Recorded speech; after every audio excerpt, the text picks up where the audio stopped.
All right, hey everybody, welcome back to the channel. It's Rob, Smirking Gun Reviews, and we are back with more vacation content.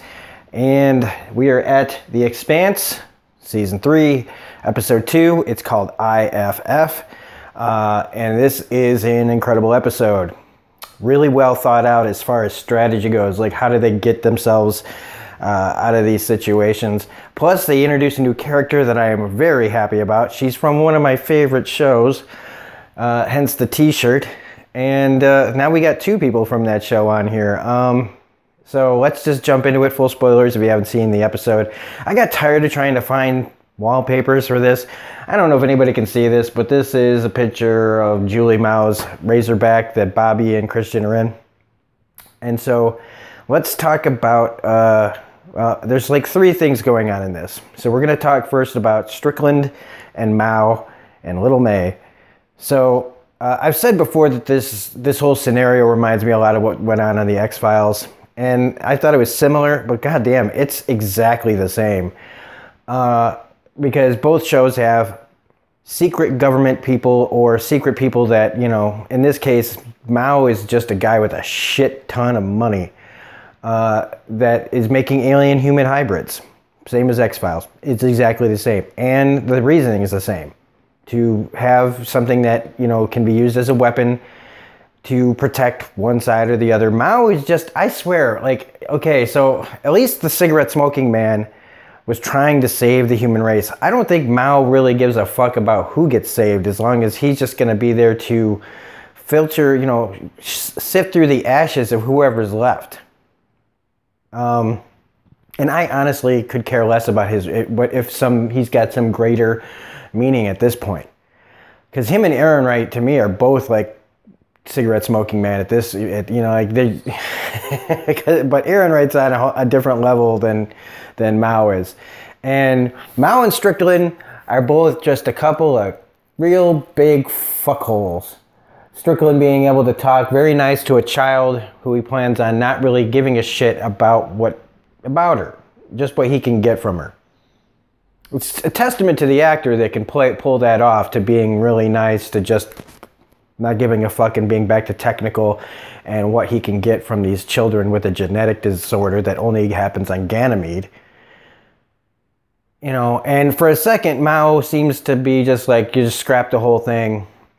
But Strickland, because of that genetic, you know, that biological, you know, the thing that they need that these kids have that only happens on kids that happen to live on Ganymede, he gets Mao right back on his side once he, you know, you see the kid in there with a glowing blue under his skin, and kids are, you know, let's face it, kids are kind of stupid. So they think it's cool. I don't know, at least that kid does. Not all kids are stupid. Don't anybody take it too far. But, you know, kids see this kind of stuff and, I don't know, I guess they think it's cool. I would be freaking the fuck out. So, yeah, they're just still planning on whoever is the highest bidder here, because Aaron Wright's up his ass. But, you know, Mao says, again, you know, all my assets are frozen, my family's, you know, and you guys are bothering my family. So once that stops, then we'll talk. I love that Mao says he's a motherfucker. But the same can be said about you, dude. You're both a couple of motherfuckers. Big time. Like a couple of the biggest motherfuckers in the universe. And it's a pretty big place. So anyway, that's the whole poor thing about that, is that May is alive. You know, she's having some crazy dreams. And then we get to Earth and the UN. And this is where we are introduced to one of my favorite characters on Lost. Well, actresses on Lost. She played one of my favorite characters. It's Elizabeth Mitchell. I love her. I really do. She played Juliet in Lost. She was a really great character on there, and it's really awesome to see her here because she's a fantastic actress.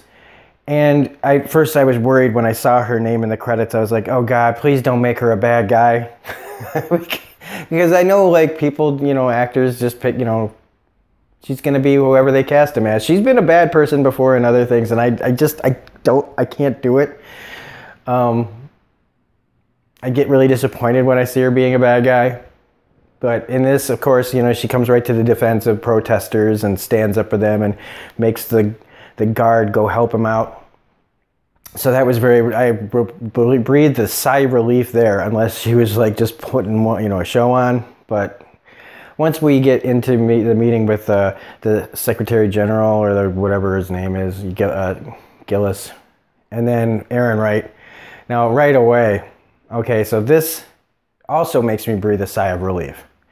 Because without Christian there, Aaron Wright is basically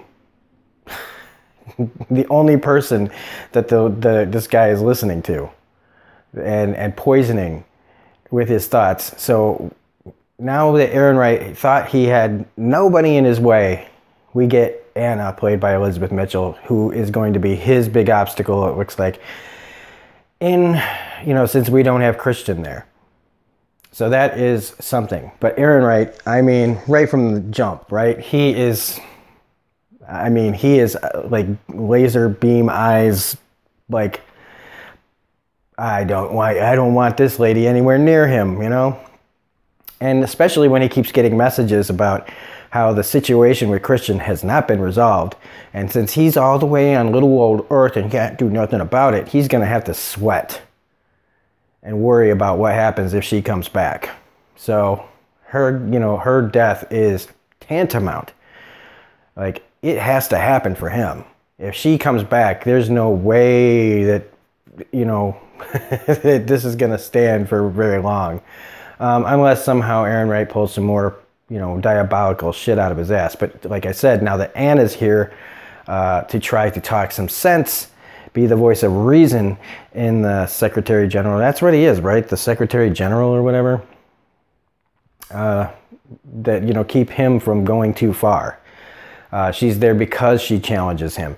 Now, there also could be limits to that voice of reason too. He could, because Aaron Wright is going to be looking to fucking Cersei Lannister the shit out of her, right? He's going to be trying to screw her up at every chance he can get. I can just see this, how it's going. And she's just going to have to be strong and try to hope that she can, stick around long enough to outsmart him. But she also seems very nice. She's got a great family. She loves her family. So hopefully she's not too much of a goody two-shoes to not be able to survive the games that Aaron Wright, I'm sure, will be planning to use on her. But it is great to see her on this show. It makes me very excited for the rest of this season. So let's get to the real, really, really, really, really, really, really meaty part of this episode that got me, like, I was like this, like, because, okay, so Christian and Bobby are in Julie Mao's Razorback, tearing ass across the galaxy, away from the ship that's after them that they just left. They don't see the dropship. But I wouldn't say that, look, no body, no explosion, no death. So I think that Kotiar is probably okay for right now. But they send out that IFF. It's the only thing they can do.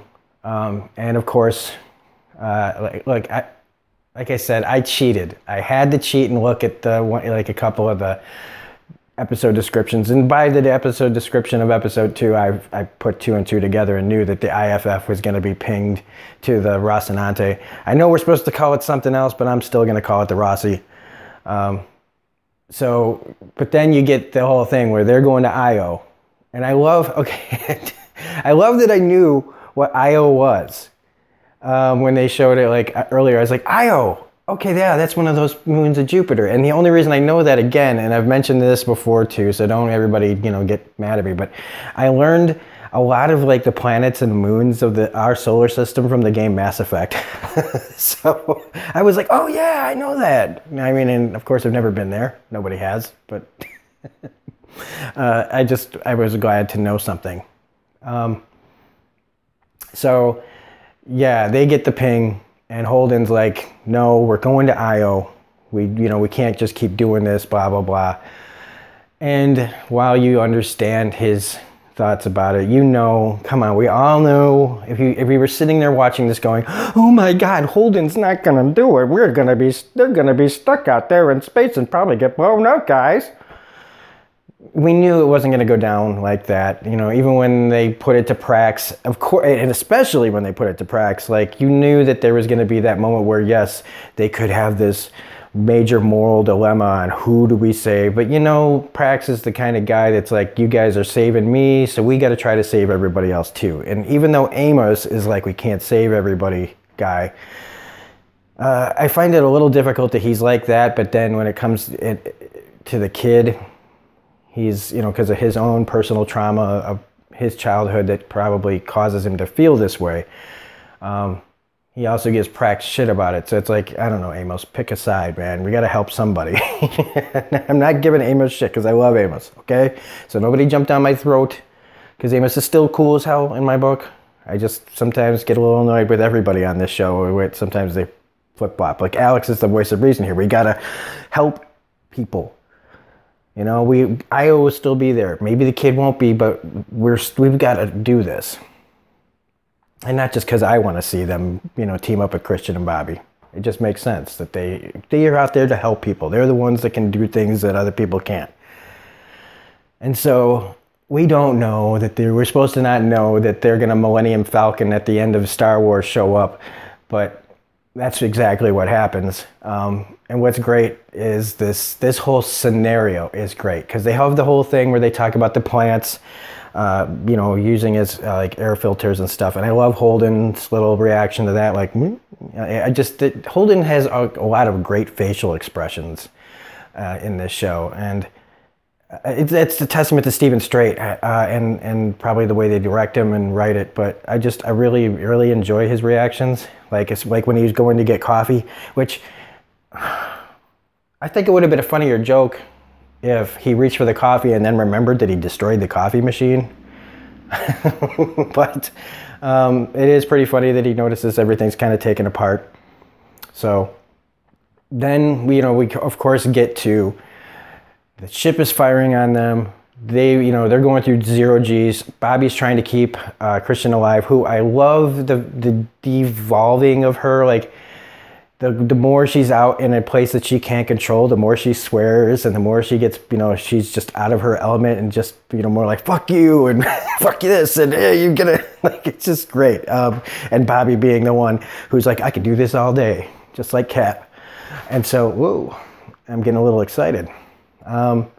So when the Rossi, shoots past gives them all the craziness that is, they're controlling the missiles, and they're surrounding the ships, to protect them. That is so fucking badass. And I didn't see that coming. I didn't think, my brain had not, gotten to that part. Like, how are they going to save them? Because, yeah, there is a great big gap in between them and the ships and the missiles. And that is genius writing right there. How do you solve that problem? And the missile escort is just unbelievably great. And I like their reaction to it. Like, that's not how these usually work. But it's then when they have to figure out how this can't go on. The ship has a bunch of more missiles than we do. And when they finally do their plan after... Okay, so wait, before this, sorry. I know people sometimes complain that I'm a little all over the place, but sometimes this show has so much going on that it's hard to get off, stay on track. But, so Amos and Prax are sitting in their seats, and his little lock comes loose, and all the tools and guns and shit fall out, and that, again, added to so much tension to the scene. And almost comedy, but like the kind of comedy that got you like, oh God, oh shit, what the hell is going to happen? Oh God, no. Like, every time the shit turns, you're like, Gah! Like, it is funny. There is it's like physical comedy almost here, where it's all these things floating around that they can't control where they're going to land. And it's like, oh my God. And then the air comes off and he can't reach it. And Amos has to do like freaking Amos superhero shit, and everything's flying back and forth. That is insane. And then catching the drill at the last second. Whew. Believe me, again, that was another, there's a lot of sighs of relief in this episode. Like, even right now. out with the bad. And so that's solved. They get back in their seats. And I would have been saying, like, if I'm Amos, like, what the... they should have added some lines in there, like, what the fuck is going on? Like, we're dying back here. But when they decide to make their maneuver, which is to send all the missiles flying at the ship and then explode them so that they can't see the Razorback flying past it, and they do a quick spin move, shoot through the frickin' missile, explosion to come flying out and take out literally take out and take off the engines of the UN ship. I clap a lot in these episodes. That was just fucking great. That was genius. But now they are in some trouble too, because that basically, Holden says, is them declaring war on Earth. And so where do they go now? They've got one of the most important politicians on their ship who does need some help. That was a great last final shot of, and Holden's realization of who that is. He knows her and she knows him. Wait till she wakes up and sees him. It's almost like destiny, all these people meeting and crossing paths and stuff. It is, again, I know you guys probably get tired of me saying this. It is very Game of Thrones, where you just get people meeting, crisscrossing, situations that people that you didn't really think would ever, share scenes together or in scenes together. It's pretty crazy how they pair all up and they make it natural and organic. So Christian needs some help. Bobby's got her there. Holden and the crew have the most important politician right now on their ship. They're a wanted ship. Anna's got to try to keep, Secretary Gillis from escalating things too crazy. And then we got the whole thing on Venus that they're talking about how they couldn't, with the protomolecule being able to do what it does. So holy crap, we're only on episode 2. So anyway, that was one hell of an episode. I can't wait to see the next one. So that was episode 2, IFF. So if you liked this video, please hit the like button, comment, share, subscribe, hit the bell for all notifications, all that rigmarole. And so this is Robert Smirking Gun Review saying we will see you on episode 3. I just uploaded a video for the movie Waiting from 2005. I'd really appreciate it if everybody check that out. If you've ever been a waiter, I highly recommend you watch that video review.